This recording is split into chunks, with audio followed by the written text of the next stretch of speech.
જિલ્લા શિક્ષણ અધિકારી દ્વારા 68 વાલીઓ સામે ફોજદારી ગુનો દાખલ કરવાનો મામલો. ડીઓ ભગીરથસિંહ પરમારનું નિવેદન. આ વાલીઓએ આવક કરતાં ઓછી આવકનું પ્રમાણપત્ર ખોટી રીતે મેળવ્યું છે. કેટલાક વાલીઓની 74 લાખની હોમ લોન છે. કેટલાક વાલીઓ એટલે કે પતિ પત્ની બંનેની 4.5 લાખ રિટર્ન ભરી રહ્યા છે.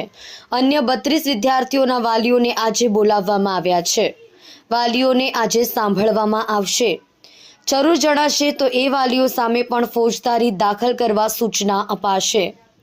હજી પણ ઘણી સ્કૂલો આ રીતે આગળ આવી રહી છે, જ્યાં ગેરકાયદે પ્રવેશ લેવામાં આવ્યા છે.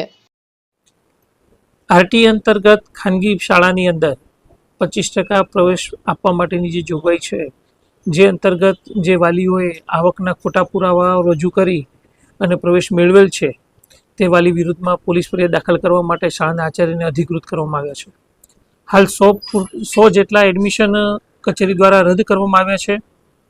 એ પૈકી 68 જેટલા વાલીઓની વિરુદ્ધમાં આચાર્યને અધિકૃત કરી પોલીસ ફરિયાદ દાખલ કરવા માટે એને અધિકૃત કરી દેવામાં આવ્યા છે. વાલીઓની આવક જોવા જઈએ તો 1 કરોડની લોન લીધેલી હોય. આઈટીઆર રિટર્ન જે છે, કારણ કે આવકનું પ્રમાણપત્ર 1.5 લાખનું રજૂ કરે છે, જ્યારે આઈટી રિટર્ન 3 લાખ 4 લાખ 5 લાખના આઈટી રિટર્ન પણ ભર્યા હોય તેવા વાલીઓ જોવા મળે છે. જેથી કરીને એવા વાલીઓની વિરુદ્ધમાં પોલીસ ફરિયાદ અથવા તો એના પ્રવેશ રદ કરવાની કાર્યવાહી કરવામાં આવી રહી છે. આ વાલીઓના પ્રવેશ વર્ષ 2024-25 પૂર્ણ થયે વિદ્યાર્થીઓના પ્રવેશ રદ થશે. આરટી અંતર્ગત વાલી ઈચ્છે તો એ જ શાળાની અંદર પ્રવેશ ચાલુ રાખી શકશે ફી દઈને, અથવા તો અન્ય શાળાની અંદર આ વાલીઓ પોતાના બાળકનું એલસી લઈ અને પ્રવેશ મેળવી શકશે.